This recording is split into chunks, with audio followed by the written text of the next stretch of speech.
Hello to you. I do hope you're well. Welcome to this A-level religious studies revision video. I'm Bo Wardle, and today we are beginning our look at religious language, because in this video we're going to look at the apophatic way, the cataphatic way, and also at symbolic language. So we'll be looking at the Via Negativa, we'll be looking at analogy, and we'll be looking at Tillich's symbolic language. Now, we'll cover everything you need to know in terms of your AO1 knowledge and also your AO2 evaluation points, which are of course very important for securing that A star in A-level religious studies. So let's just have a look at where all this fits in. Whether you're studying this for AQA or OCR, this is a year 13 topic, and it is a great opportunity as well to be making synoptic links to other topics that we have already studied on the course, and I will signpost those to you as we go through. So this, I have to say, is one of my absolute favorite topics.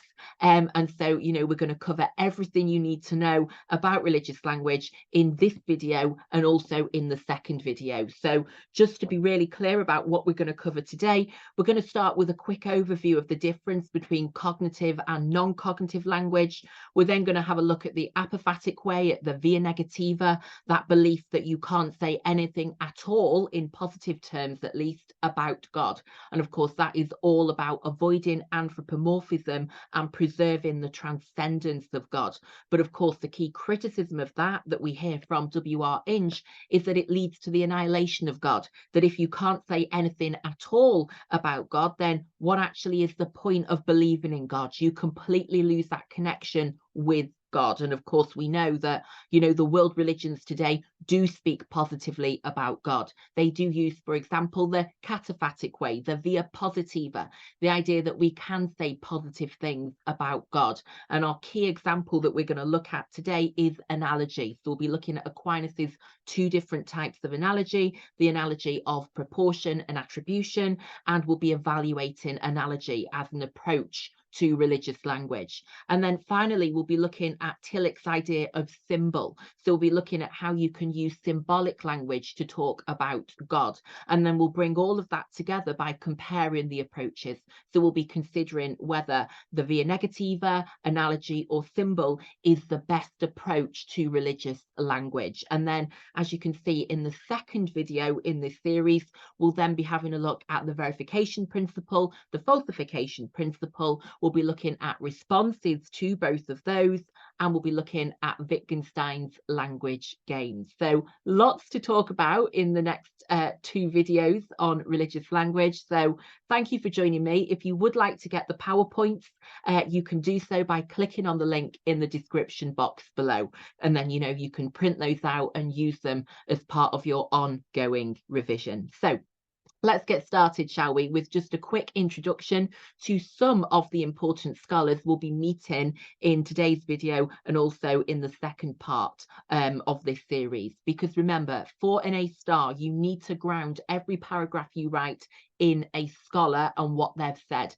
Make sure you're being really clear in your writing in terms of which scholar made the point that you are talking about. So we'll be meeting Ludwig Wittgenstein, for example. We'll be meeting A.J. Ayer, St. Thomas Aquinas, who we've met many times before. Paul Tillich is very important today when we talk about symbolic language. And then we'll also be meeting really important key figures such as Karl Popper when we talk about falsification, R.M. Hare, and Maimonides as well. So lots of very important scholars that we'll be discussing today. And remember, in order to secure that A star grade, you need to be referring to your scholars in your essays. They are so important for securing those top marks. Just a couple of key terms that we'll be encountering when we talk about religious language then. And the first one is logical positivism. And this is the philosophical approach taken by the Vienna Circle. And we'll talk about this more in the next video. But I just want to introduce it to you now so your brain is starting to think about it. So the Vienna Circle was a group of philosophers who met in Vienna in the 1920s and 30s. And the logical positivists claimed that theological language is literally meaningless. And sort of the central question, if you like, as we go through the religious language topic, is this question of what is the difference between meaningful and meaningless language. So that's going to be the key question we keep coming back to. What makes language, what makes a statement meaningful, and what makes a statement meaningless? And the logical positivists believe that theological language, so any language about God, for example, that you'd find in the Bible, is literally meaningless because it doesn't meet the criteria for the verification principle, because it is not true by definition, or it is not empirically verifiable. The verification principle then is their key idea, their test for whether language is meaningful. And it's the idea that statements are only meaningful if they can be verified, which means they are true by definition, so they're a tautology, or they can be empirically verifiable. And we'll be looking in the next video at Ayres' strong and weak forms. Cognitive then is a statement or language that conveys factual information. So it makes a claim that can be empirically tested.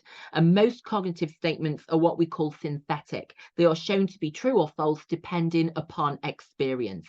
Non-cognitive language, in contrast, is statements or language that is not making a factual claim. So, for example, it might be an expression of an emotion or a moral claim. And that's a great link there to metaethics, isn't it? When we talk about emotivism and the idea that moral statements are actually matters of personal opinion, they are expressions of an emotion rather than a truth claim that can be objectively checked and verified.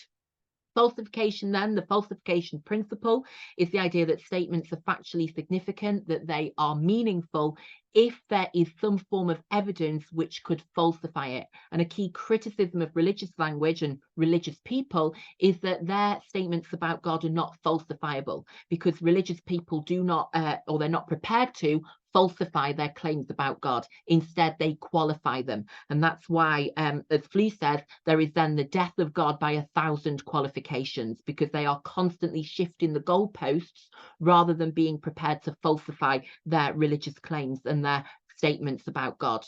A next key term for you is eschatological verification, and that is John Hick's view that actually religious language can be meaningful because it can be verified after death. He said that the facts of the Christian religion will be verified at death or after death. And remember, eschatological means at the end of time. So this is Hick's defense of religious language against the challenge of verification, because he's saying that religious claims will actually be verified after death. You will know after death whether there is a God or not, for example. And he uses his parable of traveling to the celestial city to make that argument.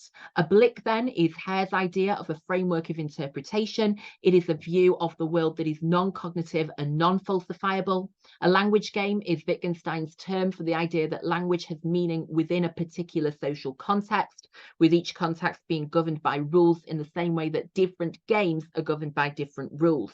So the meaning of a statement is not objectively demonstrable, because the meaning is subjective. You know, language has meaning, statements have meaning for those playing that language game, those within that form of life.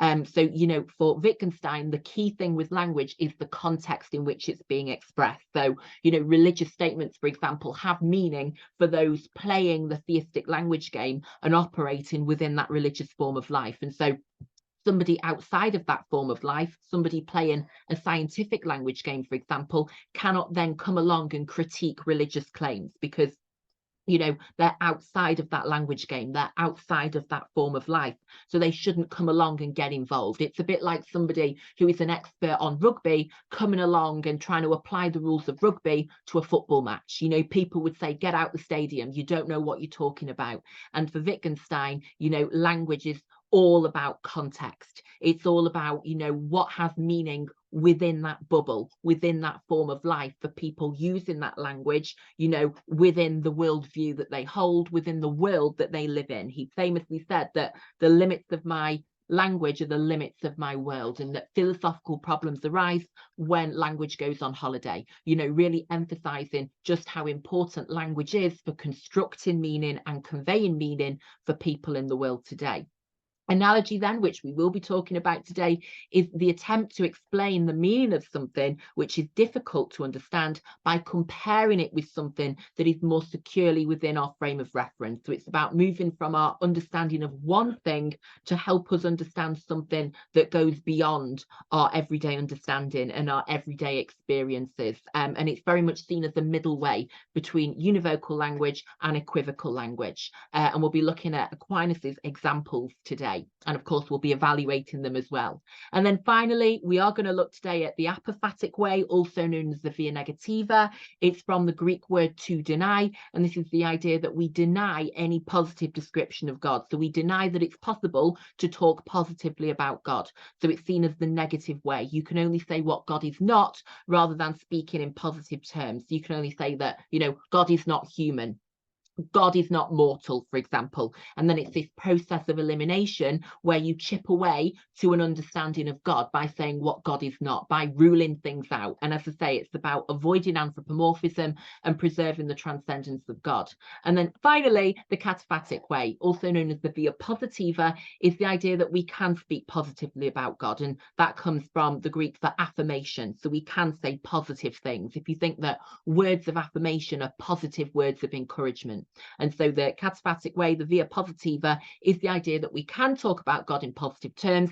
And the key examples we'll be looking at today are analogy with Aquinas, and then we'll be looking at Tillich's idea of symbolic language as well. So let's just start, as promised, with a look at this key distinction between cognitive and non-cognitive language. And this is very much going to be a focus of this video and the next video. So it is really important we've got a secure understanding from the outset of the difference between a cognitive statement or cognitive language and a non-cognitive statement or language. So really simple.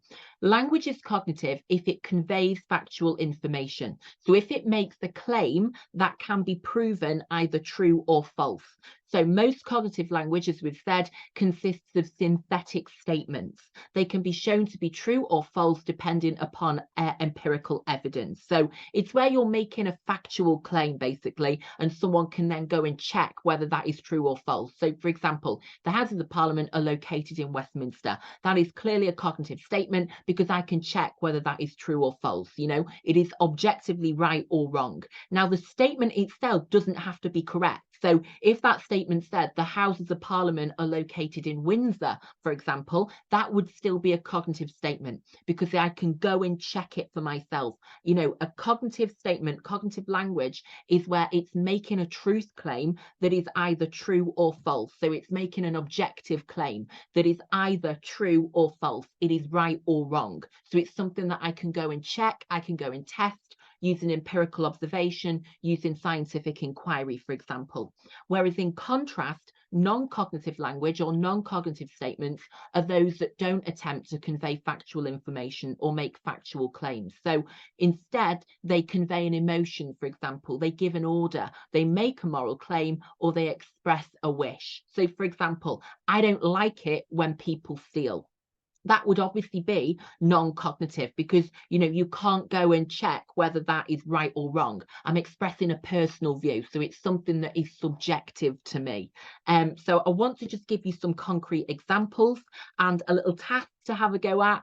Which of these are cognitive statements and which of these are non-cognitive? So remember, cognitive is where it's, a truth claim. It's a statement of fact where you can go and check whether that is right or wrong, whereas non-cognitive is an emotional expression. It's a personal opinion. It's something that is subjective to you, and we can't actually objectively check whether it's true or false. So for example, Wembley Park is on the Met Line, God is all loving, sunsets are beautiful to see, do not kill, A-level results day is in August, and water boils at 10 degrees. So which of those are cognitive, which of those are non-cognitive? You might like to pause the video and have a go before we sort them out. So as you can see, the ones in green are cognitive statements. So Wembley Park is on the Metropolitan line. I can very easily empirically check that. I can verify that by getting a map out of the tube and seeing which colour line Wembley Park is on. God is all loving, our second statement then, is going to be non-cognitive. Yeah, and this is a really important point about religious language, that it's non-cognitive. It's, you know, often not making factual claims. So, you know, God is all loving. We can't actually check that. Sunsets are beautiful to see would again be non-cognitive, wouldn't it? Because that's an expression of a personal opinion. I can't empirically verify whether they're beautiful. That is somebody's opinion. That is someone's personal view on sunsets. Whereas if the statement said the sun will set at 5:55 p.m. tonight, for example, that would be cognitive, because I could go and check that and I would be able to prove it to be correct or incorrect. Do not kill is another example of a non-cognitive statement. It's not empirically verifiable. People have different opinions on this. You know, it is a moral claim that is being made. A-level results day is in August would of course be cognitive, because I can check that. I can get my diary out, I can look at the calendar, and I can see when results day is going to be. It's not a matter of opinion. You know, I can't just decide results day actually is in July. It's a fact whether it's in August or not. And then finally, water boils at 10 degrees. And that is a cognitive statement, because remember, cognitive statements don't have to be true. They just have to be claims where you're making a factual claim. So it's got to be empirically verifiable. And I can check whether water boils at 10 degrees. It's not a matter of opinion. It's something that I can go and test in a science lab, for example. So, you know, really important, if I just go back, that we remember a cognitive statement is attempting to convey factual information, whereas non-cognitive is where it's not factual. Instead, it might be conveying an emotion, giving an order, making a moral claim, or expressing a wish. Okay, so what we now need to look at, now that we've just clarified that, is another key distinction. And this is a, you know, really important distinction we need to know.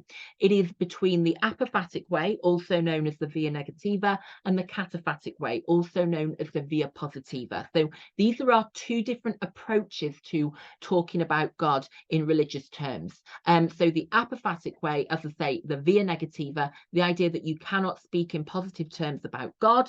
And again, this is about avoiding anthropomorphism and preserving the transcendence of God. So you can only say what God is not. Whereas the cataphatic way is the view that we can speak positively about God. We can make positive claims about God, about God's nature, that God is all loving, for example. So let's start with the Apophatic Way, shall we? And this is, as I say, also known as the Via Negativa. And that's really helpful for us in terms of remembering what it's all about, because Via Negativa obviously sounds like negative. So it's reminding us we can only speak negatively about God. So we cannot speak positively about God. We cannot say what God is. So you can never say God is all loving, God is good, for example, God is all powerful. You cannot do that with the Apophatic Way. You cannot speak positively about God. You cannot say what God is. You can only say what God is not. And this is grounded in that belief that God is beyond our comprehension and our human language. We are limited by our language because we are human beings. And so our language, our words can never do God justice, because he is above and beyond our world, our comprehension, our understanding, and therefore our language. So we cannot use language to talk about what God is, because our language could never do God justice. And the idea is that, therefore, trying to make positive statements, so trying to say things about God using our human language, which is very much limited by us because we can only articulate things that we understand in our human minds, would risk anthropomorphism. It risks reducing God to a human-like figure, because we're using human language to describe him. So that's going to mislead people. If you're saying that God is all loving, for example, their understanding of love is based on the love that they've encountered in their lives, the love that they experience in their lives. And the risk is that you then reduce God's love to a human love, because people then imagine that God is loving in the same way that a human being is loving. And so, as I say, that reduces God and it reduces his love to a human-like love and makes him, therefore, a human-like figure. And that is what you want to avoid when you're using the Apophatic Way, because you want to preserve God's transcendence, that God's love is so much greater than our love that describing it as love using language would undermine that love and it would not do God justice. And a great quote on this is from John Scott of Regina, who said, God is beyond all meaning and intelligence, and he alone possesses immortality. No creature can comprehend him. So the idea there is that God is beyond all meaning and intelligence. He's beyond our understanding. He's therefore beyond our vocabulary. He's beyond our language. And so we cannot speak positively about God because of God's transcendence, because of God's greatness, that God is above and beyond our understanding, and therefore our language, our human language, cannot be used to discuss him.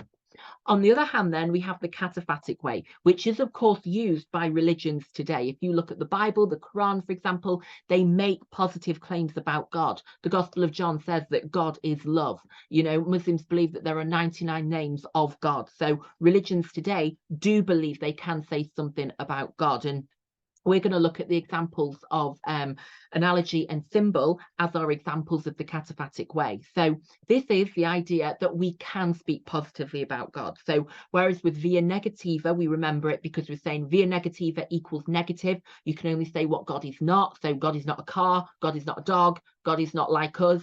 With the via positiva, the cataphatic way, that C reminds us that you can speak positively about God. And when I say positively, I mean you can talk about God's attributes. You can say something about him.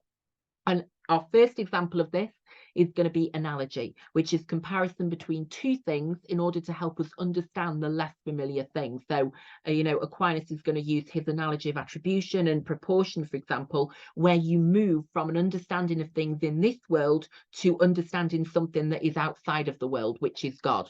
So analogy is seen as a middle way, and it's like a bridge, if you like, helping us to understand something that is beyond our understanding, which is God. And as I say, Aquinas is going to propose the analogy of attribution and also the analogy of proportion, the analogy of proper proportion. And then the other approach we're going to look at is Tillich and his idea of symbolic language, the idea that God is to be understood as the ground of all being, and that the language used in Genesis, for example, is symbolic. So it's not just a sign that points to something, but it is a symbol which participates in it deeply. So we believe that symbolic language opens up a deeper level of reality for us. And we'll talk about that a little bit later on. But just in terms of a key quote, I think that line from the Gospel of John is a great illustration of the Via Positiva, that God is love, that you can talk about God's attributes, that you can say something. And love is an example that we'll come back to because of this question of, well, does that mean that God is loving in the same way that humans are loving? Aquinas would say no. You know, you've got to think with the analogy of proper proportion, for example, that love is then in proportion to God's infinite greatness. So whereas human love is going to be like this, God's love is going to be massive on a much bigger scale. It's a bit like, you know, when you're doing the scale factor in a maths exam, and it's like redraw this triangle in the scale factor of 3 or whatever, you know.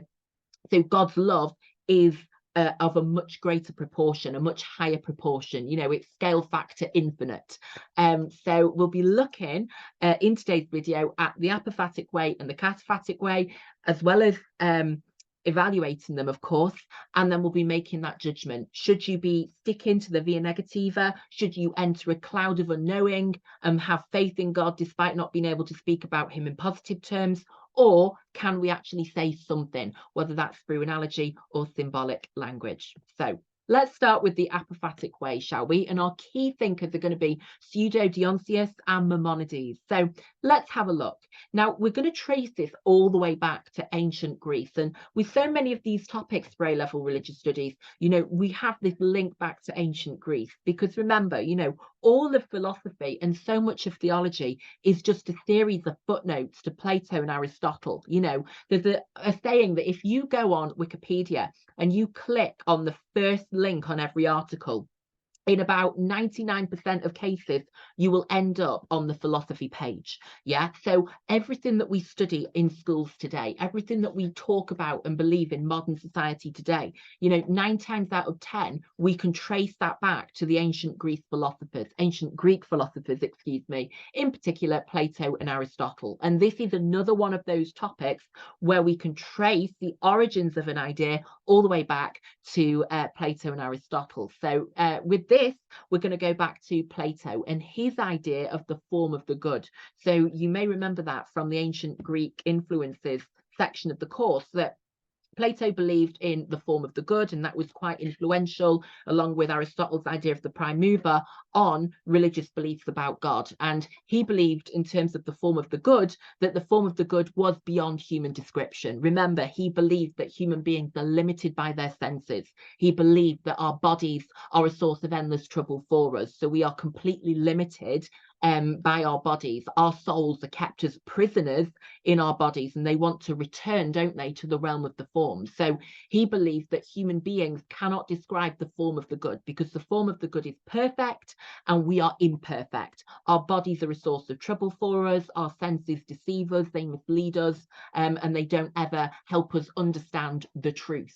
And you can see, can't you, how influential that is on this idea of the apophatic way, that limited, fallible human beings cannot ever comprehend or describe the eternal, perfect deity who created the world, who is the ultimate source of goodness. So, Plato, very influential on this idea of the apophatic way, where you're contrasting the limitations of humans with the infinite greatness of the transcendent God, the deity. So we're going to start with our key scholar here, Dionysius, because in the 5th century, he believed that God was beyond assertion. So human senses and language are limited.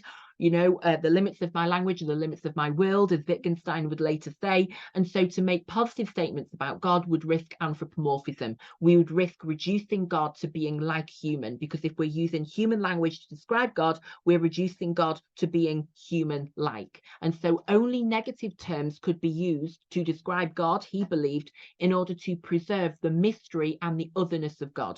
So you could only say what God is not. And that was about preserving God's transcendence, preserving the mystery of God and the otherness of God, that he is above and beyond our world, our comprehension and our understanding. So human language cannot do God justice.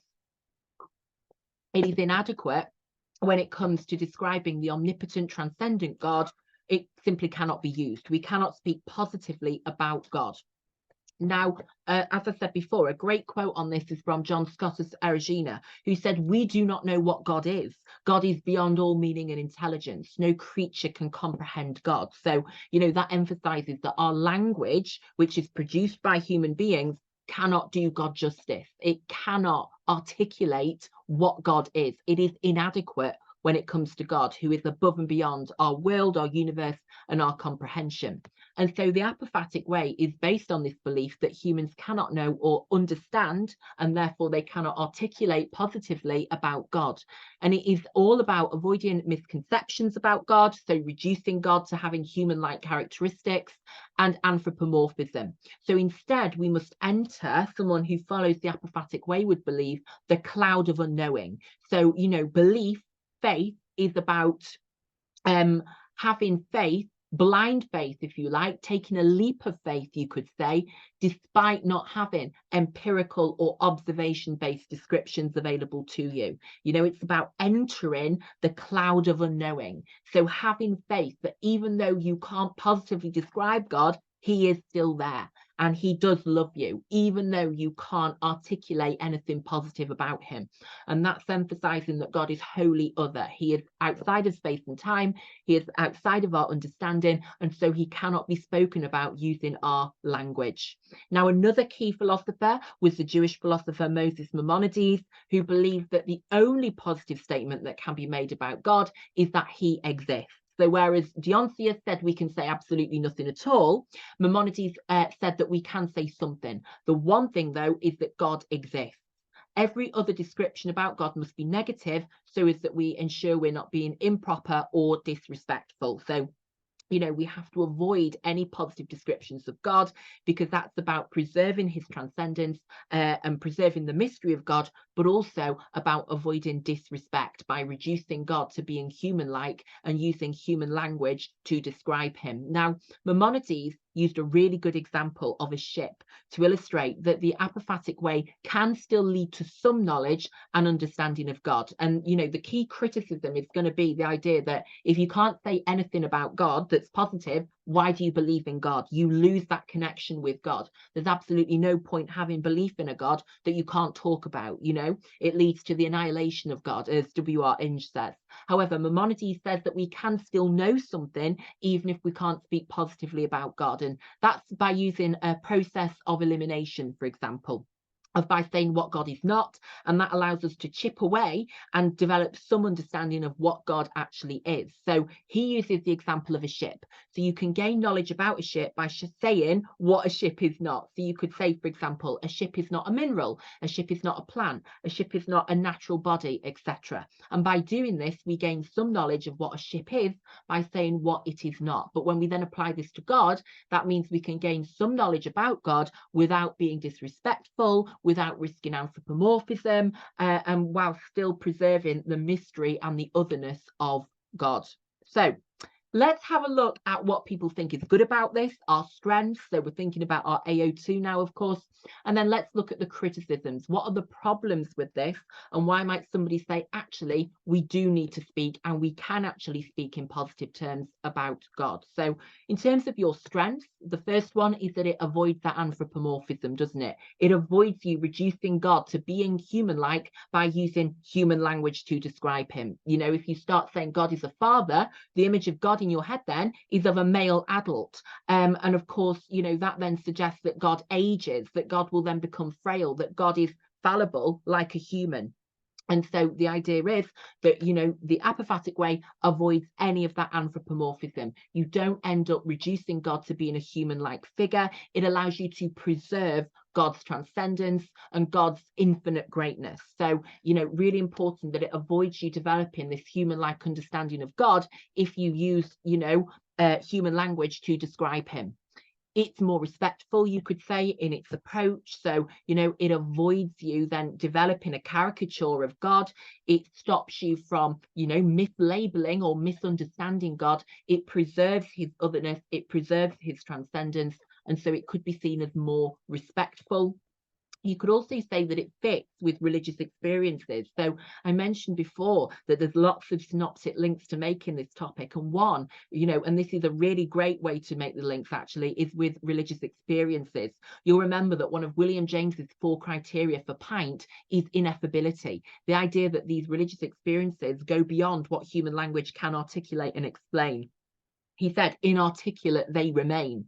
And so this is consistent with that, isn't it? The idea that when it comes to God, we can't use human language to describe him. And James found that with religious experiences. When people do have these divine encounters and these religious experiences, they are ineffable. So it makes sense that we cannot speak positively about God, you know, because that is what William James also found with religious experiences. And then finally, it avoids us making mistakes about God because it emphasizes his transcendence and his otherness. So it avoids us misunderstanding God and getting a really inappropriate or wrong image of God in our heads because we've tried to speak about God in positive terms, in human terms, because whenever we use human language, we're obviously going to be using, you know, a very anthropomorphic way of thinking, aren't we? Because our entire frame of reference is based on our experience as humans. So we have to leave that language behind in order to respect God, in order to fully understand God. We have to enter that cloud of unknowing, you know, because human language is inadequate when it comes to discussing God, you know. And again, it's about what Plato said in terms of the fallibility of human beings and their senses, in contrast for him with the form of the good, but for a theist following the apophatic way with the greatness of God. In terms of the problems with this then, obviously I've mentioned a few times this great quote from W.R. Inge, who said it leads to the annihilation of God. So it leads to the death of God, effectively. What's the point of believing in a God that you can't speak about positively? You know, if you cannot say anything about God, why are you believing in God? You know, surely that shows there is no God, because if you can't speak about God, then you've lost that connection with God and you've lost any conviction that there is a God. Maimonides, he tried then obviously to say that, well, we can gain some knowledge by saying what God is not, but you could say that still only gives very limited knowledge. You know, if you think of that ship example, how much do we actually know about that ship by saying what it is not? You know, it still doesn't give us, you could argue, sufficient knowledge and understanding. And that's not going to satisfy a theist who wants to know God, who wants to know who has created them and who they are worshipping. We could also say that it separates God from the world. So there is that loss of personal connection. And of course, for Christians and Muslims, they believe in God's immanence, that God can have a personal relationship with you. We know that from our studies for Christianity, for religion, that, you know, Christians believe you can have a personal relationship with God. Obviously, if you can't speak positively about God, that relationship isn't there, is it? So, you know, it goes against what many religious people believe about God, because they can read positive descriptions of God in their holy books, and they believe they can have a personal relationship with him. But that relationship, that personal connection, is going to be lost if you can't speak positively about God.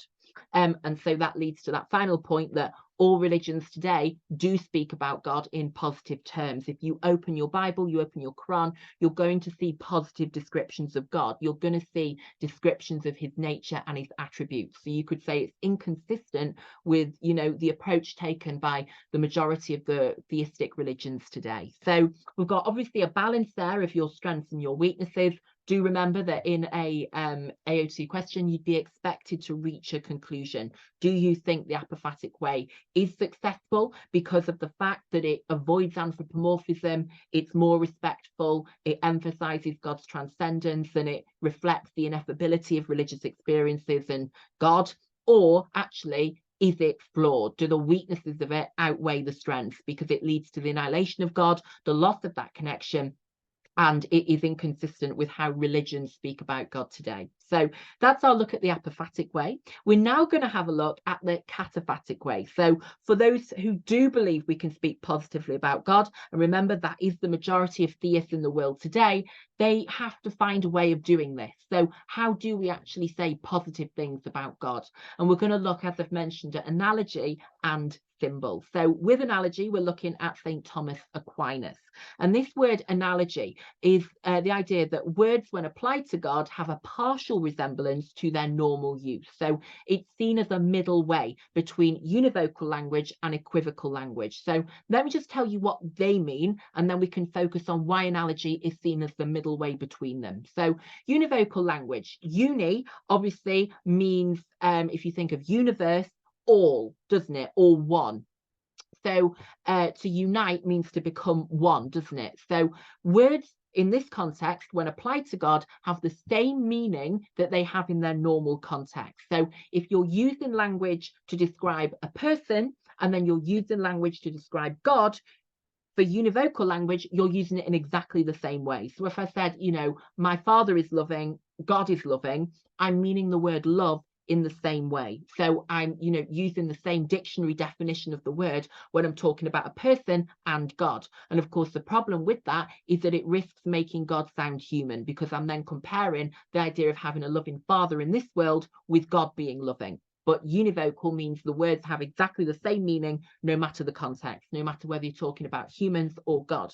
At the other end of the scale, then, is equivocal language. And this is the idea that words, when applied to God, have a completely different meaning from their normal use.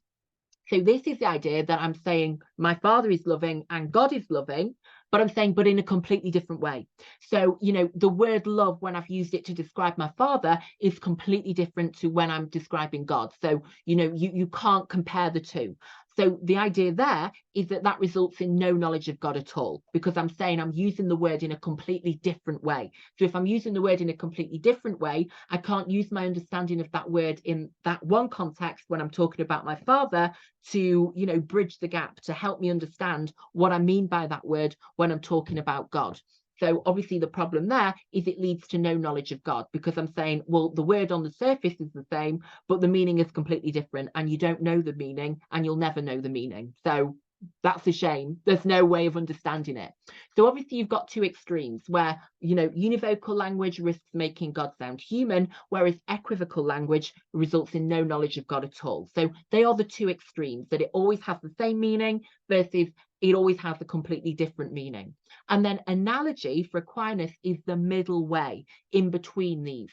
It is this bridge, as I say, in terms of acknowledging that God is completely other and outside of the universe, but believing you can still use human language, so, you know, your understanding of things within the universe, to say something, because it's about having this partial resemblance.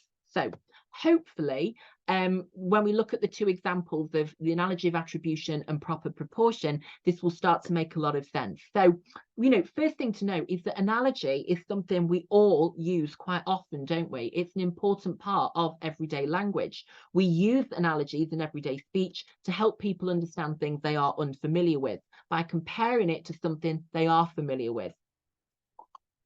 And of course, an example that we've already looked at on the course is William Paley and his watchmaker analogy. So we have already looked at that for the design argument. So, please be ready to bring in your strengths and weaknesses of that when you're talking about analogy, that idea you can't compare a watch to the world, for example. Now, St. Thomas Aquinas argued that language about God or applied to God is not literal, but it is analogical. So he says we should use analogy, and we can use analogy to talk about God using our human language and gain some kind of understanding of him. So this is obviously part of the cataphatic way. You're saying something positive. And the two that we're going to look at that we need to know are his analogy of attribution and the analogy of proper proportion. So here's a little table, if you have downloaded the PowerPoint, that you can print off and complete as we talk through. So you'll see that I've split this into 3 sections. We're going to explain what that type of analogy is. We're then going to have a look at an example of that type of analogy, and then we're going to evaluate it. So what do you think is good about that type of analogy? What are the problems with it? So they are the 3 things I want you to focus on as we talk through these. So the first one is the analogy of attribution. So this is the idea that the words that we apply to human beings are related to how words are applied to God, because there is a causal relationship between the 2 sets of qualities. And that's an important term, the causal relationship. So our qualities, such as love and wisdom, are reflections of those qualities of God. But of course, God is going to have a much greater love than we do. But we can still use our qualities in this world to understand God, because all the goodness in this world reflects on God who created it. So we can attribute it back to him. So the example that Aquinas uses is that of a bull and its urine, because back in medieval times, so Aquinas was a 13th century theologian, it was believed that if a creature's urine was healthy, so what the creature had produced was healthy, then the creature that produced it must have been healthy. So the mantra, if you like, the idea was that if the urine is good, the urine that has been produced by the bull is good, then the bull that produced it is good. So obviously you can see the link we're going to make here, because we're going to say that, well, God produced the world. God created the world. So if there is goodness within the world, if there is love within the world, for example, then that reflects on God, who must therefore be loving and who must be powerful and good, for example, because we're looking at what's in the world and we're tracing it back to the origin of the world, to the creator, to the designer, in the case of the watchmaker analogy. So again, that mantra that if the urine is good, then the bull is good. So if what the bull has produced is good, then the bull itself must be good, because it is the origin, it is the creator. So the bull, after all, is the cause of the urine. So likewise, by examining human love, wisdom, or power, we may see a pale reflection of divine attributes, which are their ultimate origin. So the goodness in the world, the goodness in people reflects the goodness of God. So, the things in the world, we trace back to their origin, to their creator, to their designer, if you like, which is God. Remember, Genesis 1:1 said, in the beginning, God created the heavens and the earth. God saw what he'd made and it was good. So you can move from the goodness you see in this world to attributing that back to its origin point, which is God. So that goodness is a pale reflection of God's infinite, eternal goodness. So we're moving from the human love, wisdom, and power we see to an understanding of the unseeable God, who is the origin. So again, it's like that idea of testing the urine to know something about the bull. So if you're looking at the world and you're looking at that goodness in the world, you can then attribute that back to the creator, who is God. Now, of course, there's a big problem with this, isn't there? And it's a great link to the design argument that John Stuart Mill looked at the world and he said, nature kills. He said, all the crimes for which men would be put to death are committed by nature on a daily basis. that actually, if you look at the world around you, you don't just see goodness, love, and wisdom, for example. We actually see a lot of evil, a lot of suffering. We see people who are very envious, who are very jealous, greedy, for example. So are we saying that we then attribute them to God as well? So are we then saying that God is actually evil and causes suffering and is jealous and is greedy? So it seems that Aquinas is cherry picking which attributes he wants to link back to God, because, if the urine is good, then the bull is good. But then is the world actually good? Okay, Genesis says God saw the world and it was good.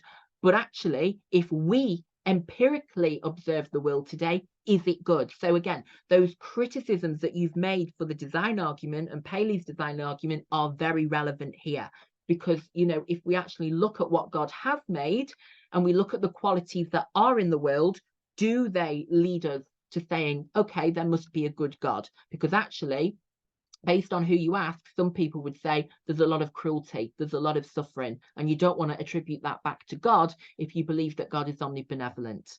So we're going to evaluate this some more in just a minute. But for now, the analogy of attribution, the idea that in the same way that if the urine is good, then the bull is good, that the goodness in the world reflects the goodness of God. And that's about the attribution process, moving from what you can see in the world to making a judgment about the origin of the world, the creator of the world, the designer of the world.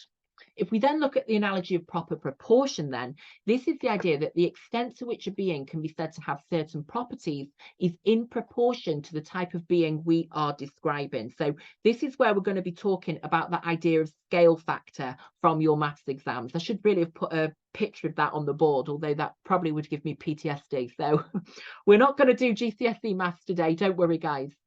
So here's the example. To say that a 10-year-old is a good footballer is different to saying that an England international is a good footballer. So when you say that the 10-year-old is a good footballer, you're saying that they are a good footballer for a 10-year-old. But then when you're saying that an England international player is a good footballer, you're saying that they're a good footballer in that context, to a different degree. It's a much higher proportion, isn't it? Because they're at a higher level. So I'm saying it, in that context, in proportion to them. And so we're using the same idea that you are a good footballer, but it's to the proper proportion, in the context of them being 10 and in the context of them being an international England player. And so hopefully you can see where this is going, because when we talk about humans and say that humans are good, we are speaking in that context. We are speaking of finite beings. But when we are describing God, we are speaking of an infinite being. So the goodness is in proportion to that. So it's of a much bigger scale. It's on a much bigger scale, I should say, because that goodness is in proportion to the eternal God, the eternal, omnipotent, omniscient, omnibenevolent God, in comparison to being a good person. And that's in proportion to you being a fallible human being. So it's the same word, but in a different context, or to a different degree, to a different proportion, which is why, of course, it's called proper proportion. Now, John Hick gives us a great example of this, okay? And he uses the example of faithfulness. So if you talk about faithfulness, and he uses I can't speak, excuse me. He uses the example of a dog being faithful, of a human being faithful, and of God being faithful. So he said, just as we might see a dog's faithfulness as smaller than human faithfulness, our faithfulness is then vastly smaller than the faithfulness of God. So it's like, again, with that scale factor idea, it's about having a tiny triangle, which is the dog's faithfulness. You've then got a bit of a bigger triangle, which is the human faithfulness. And then you've got the massive triangle, the infinite triangle, which is God's faithfulness. And it's using the same concept, isn't it? It's using that same key idea of faithfulness or love, for example, but to a different degree, to a different proportion, to a different extent. And so you are using, as I say, that same concept, but you're scale factoring it up. You're enlarging it. It's to a higher degree. It's to the proper proportion in terms of the context of who you're speaking about, whether you're speaking about a human, whether you're speaking about a dog, or whether you're speaking about God. So what are the strengths and the weaknesses of analogy, or the analogy, as I've put there as one heading? I don't know why I've done that. So what is good about using these analogies? And then obviously, why might someone still criticize this approach? So the first strength we could say is that analogy avoids the two extremes, the two errors with language, which are when you use univocal language, that you risk anthropomorphism, or equivocal language, where you can say nothing about God at all. It is a middle ground. It is the middle way. So that could be seen as a positive because it allows you to say something, but you still don't risk anthropomorphism. So it allows you to speak in positive terms, but it doesn't reduce God, and it doesn't become disrespectful to God, you could say. It means that we can say something about God, which is important for theists. Remember, it avoids the annihilation of God, as Inge was very worried about. So it means we can still say something positive, although, of course, we're talking about it in a different proportion, but we can still use language, but with a little, asterisk attached. And it helps humans understand God whilst emphasizing differences, doesn't it? Especially with proper proportion. It's helping you understand that God is faithful, but to understand that that's to a much higher degree, to a much greater extent than we are faithful to one another, or not, considering that, 42% of marriages now end in divorce. Can you tell I've just done a revision video on female relationships and families for GCSE RE? So it's helping us understand God, but still emphasizing that God is infinitely greater than us. And that's that proper proportion idea of the scale factor. And again, with attribution, actually, because goodness in this world is just a pale reflection of God's infinite greatness and goodness. So, it is about helping us understand God, bridging that gap, allowing us to speak positively while still emphasizing those differences. In terms of your criticisms, then, you could say it still only provides a limited understanding. We are still limited, whether that's with attribution or proportion, in terms of what we do then know about God, because we know that God is more faithful than us, or more loving than us, or more powerful than us. But what does that mean? Because that then goes beyond our understanding, doesn't it? It goes beyond what we can comprehend. So we're still not understanding him fully. And maybe that's just how it is. We can't fully understand God. But, analogy is still providing only a limited understanding of him, because it only tells us with proportion, for example, that God is good in proportion to him. But what does that actually tell me? What does that actually mean? I know that that means he's more loving or more faithful than I am, but that's still not telling me everything I want to know about God. Different people, we could say, will interpret analogies differently. So there is this issue of subjectivity, that if you're using analogy, which is meant to help people understand something less familiar, it might actually lead to more confusion, because people understand the word faithfulness or love, for example, in different ways. They might think, I don't know what they might think, to be honest, but they might think that, a dog, for example, a dog is more faithful than a human, and their understanding of faithfulness is going to be much more subjective to them, isn't it? Because, even though I'm saying that the scale is different with proper proportion, the word itself is still subject to interpretation. What I understand being loving to be could be very different to what my neighbor thinks loving to be, or what faithfulness is. We all understand those terms in different ways. So, never mind it being a different proportion, what does the word itself actually mean? We don't still fully have agreement on what these terms, these attributes we're using to describe God, actually mean. So we're still limited there. We could say it's not easy, of course, to know how far meaning is stretched. So if you're saying God to an infinitely greater proportion, well, what does that actually mean? Is that then love in any way that we can compare it to? Is that faithfulness something that we can actually comprehend? So yes, okay, you're using the same word, but to a different proportion. But, how far do you take that? Where do you go with that? Is that then love in the same way that we understand love as a human? So is the meaning not still lost and stretched too far anyway? And, to what extent is God more faithful or more loving? How do we understand that? How do we comprehend that? And then finally, Vincent Brummer said that it only gives the appearance of knowledge. So actually, it doesn't tell us anything about God. It doesn't help us at all. It makes us think that we now know something, but we actually don't. So as I said, it's about saying God is more loving than us, you know, to a much greater proportion. But what does that actually mean? I can't fully understand that. I can't fully explain that because it goes beyond my understanding. So analogy as an approach actually makes us think we know something, but it tells us no more than the Via Negativa, than the Apophatic Way. It doesn't actually satisfy our desire to understand, know, and talk about God. It just gives us the illusion, the appearance that we've been able to do so, when actually we have not. So, you know, again, your key strengths and your weaknesses there, and it's your job then to think, is analogy satisfactory? Does it work? Or actually, is it unsuccessful? Does it actually not achieve anything sufficient in terms of being able to articulate God and talk about God?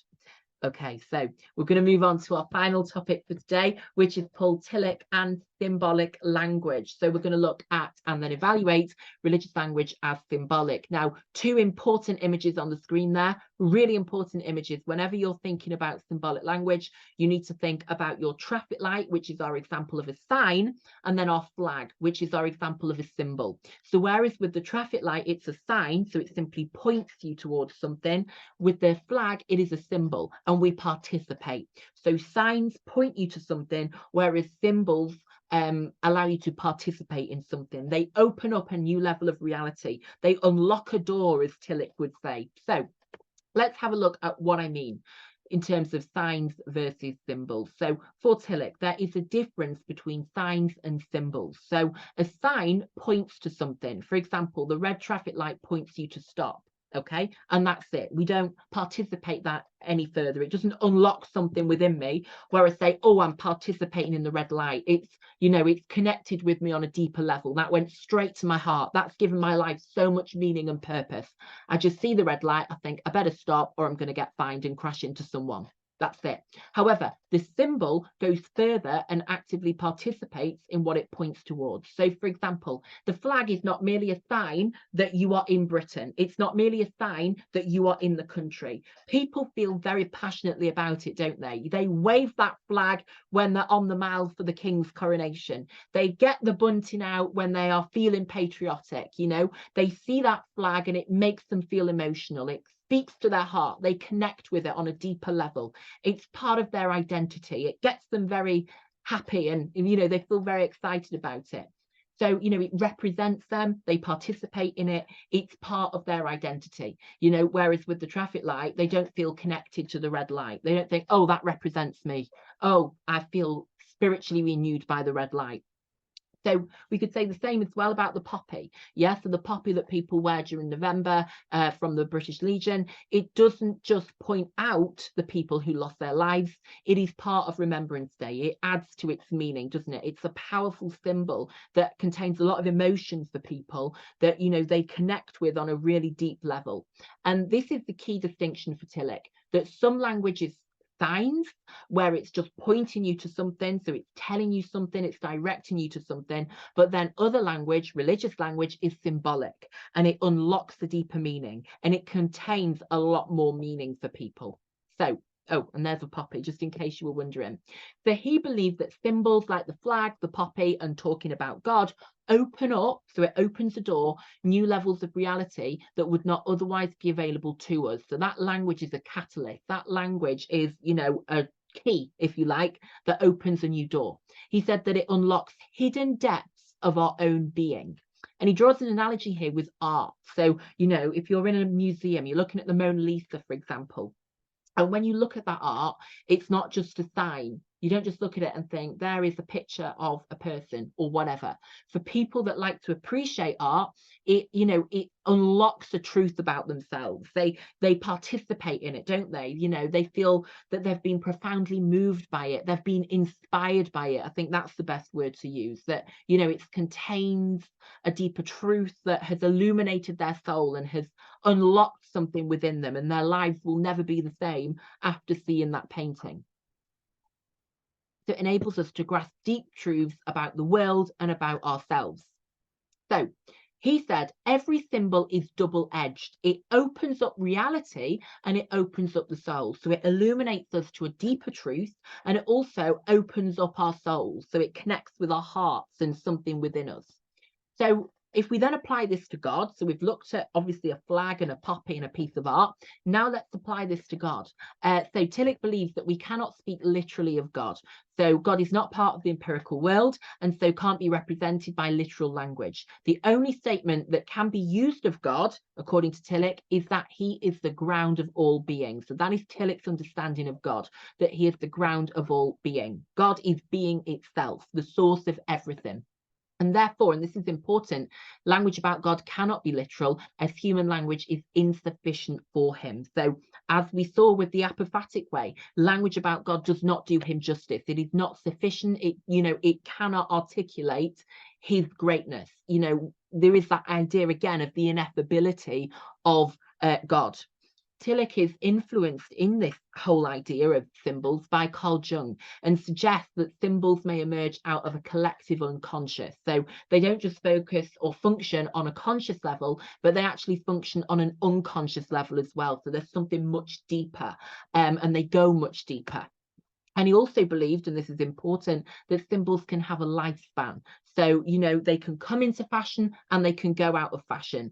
So, the words that we use to describe God can change over time as symbols and word pictures become more helpful or unhelpful. So I want to talk about some specific examples of symbols and symbolic language for Tillich. So, in his book, Systemic Theology, Tillich argued that the very nature of God as being transcendent and the basis for all that exists means that any conventional language rooted in human experience is insufficient. Therefore, language must take on a different function in order to mean anything about God. So it must have this symbolic quality to it that unlocks reality and opens up the soul. So in this way, language is purely symbolic and can only make sense to users who understand the symbols in their religious context. So really important links here to Wittgenstein and language games, and this idea that, we can only find the meaning in language when it's used within the correct context, within that religious language game, within that theistic form of life. So the two key examples that we're going to use are from the Bible. So Genesis 1 and 2, Tillich says, are deeply symbolic. They should not be understood as literally true. They're not meant to be factual statements because we cannot use language to talk about God in the same way that we would talk about going to the shops or anything within this world, because remember, it does not do God justice. God is the ground of all being, and so any human language rooted in human experience is insufficient. So written in post-Babylonian exile, they carry stories and myths of the Babylonian people and reveal the ideas of God as shared by the Israelites. The idea of God creating the world in 6 days, in the order in which things were created, are all symbolic, according to Tillich, in that they represent ideas about God far beyond the literal meaning of the words. So, we can participate in that language. It opens up reality and it illuminates the soul, but it's not meant to be literal. It's much deeper than that. God is the ground of all being, and we participate in the language of the Bible, but we don't take it literally. It is meant to be symbolic. Additionally, the Psalms are hymns about the glory and majesty of God, which again, he said, are not meant to be taken literally. They are reflections of a people in awe of the Creator and are meant to be read as such. They are not historical or scientific, so obviously it's going to be non-cognitive language, but they are reflecting, and the language is like that, of a love letter. So they're not meant to be taken literally, but rather emphasize the relationship between humanity and God. So again, we participate in it on a much deeper level, in a much deeper way. And another important link here is to the description of Jesus in the Bible as the Lamb of God who takes away the sins of the world. He's obviously not a literal lamb, is he? But of course, the language there, the symbol there, is about the sacrifice that he has made for you. So you participate in that. That opens up a new level of reality because you understand Jesus as the source of your salvation, and it illuminates your soul because you feel this deep gratitude towards him. You then obviously have the crucifix and the crucifixion. Again, such an important symbol. Christians don't just look at the cross and think it is a literal cross. It is a method of execution. They participate in that. They believe that they share in that crucifixion in terms of the fact they believe that that actual event means they can be saved. So, you know, it's not just a symbol of what happened. They believe, no, it is, sorry. No, it's not just a sign of what happened. Do excuse me. It's not just a sign of what happened. It is a symbol they participate in, because through Jesus' death on the cross, through having their faith in him, they can be saved by that act. So that act means that they can go to heaven. So it's symbolic. It has much deeper meaning. And then the final one there is the bread and the wine. So, you know, they are not just, remember that key Catholic doctrine of transubstantiation, they are not just signs of Jesus having his Last Supper. Catholics believe they participate in them, that by taking the bread and wine, they take the body and blood of Christ, and that they participate in this sacrament. And so, you know, really important as symbols, again, you participate in them. They open up reality, they illuminate the soul. They don't just point towards something that happened 2,000 years ago when Jesus had a bit of bread and wine at the Last Supper, but you actually participate in that in a much deeper way. So, you know, as we can see there, symbol is at the very core, isn't it, of Christian life and how Christians use language, whether that's in the Bible or whether that's during a church service. We see symbol as very significant and very important. And again, it preserves the transcendence of God, that he is the ground of all being, and it allows people to connect with God, to participate in reality, and to have their soul illuminated in a very deep and meaningful way. But remember, it's non-cognitive. It's, you know, language is not meant to be taken literally. It's symbolic. It's something much deeper than that. So let's have a look at our evaluation of symbol then, shall we? So, and we know the drill by now, don't we? What are the strengths of symbolic language? And then what could the potential criticisms of this be? So we can say that it preserves the transcendence and mystery of God, which of course is important. And we could say it does that better than analogy. So if you are comparing the approaches, you could say this is the most successful at preserving the transcendence and mystery of God while still being able to say something. So whilst the Via Negativa did this, the Via Negativa also led to the annihilation of God, whereas symbolic language keeps God alive and well, but it still preserves his transcendence and mystery by saying that language about him is not meant to be taken literally, so it's not limited by human experience and the limits of human language, but it still preserves the transcendence and mystery of God. You could say that symbols are able to communicate deeply in a way that ordinary language cannot. And remember, you know, religion is something that people believe in very deeply. It does have a deeper meaning for them. They do connect with their religion in a very deep way. It completely transforms their lives. So it seems to resonate with the way people do live as religious people, that when they do talk about God, that has meaning for them. It's emotional. It's, you know, very important. It goes to the core of their identity.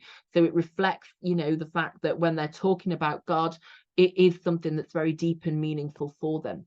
We could say that it's also strengthened because it can change with time. Remember, we know that symbols can come in and out of fashion, you know, depending on whether they're helpful for people in their religious practice within a certain society, within a certain time period. That means the message stays relevant, that religion stays relevant, and that symbols continue to serve people and that they benefit them in strengthening their religion and expressing their belief.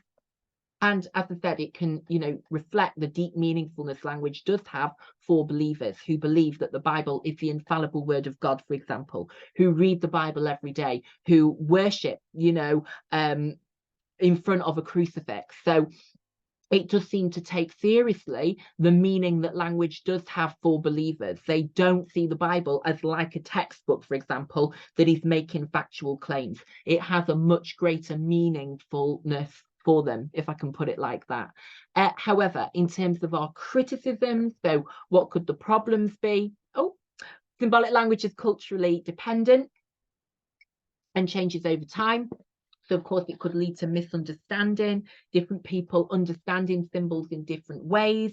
And obviously, the fact it's culturally dependent makes it quite subjective, doesn't it? So, does it just become, as non-cognitive languages, a matter of personal opinion and preference? And does that undermine the credibility of the statements and the claims being made about God?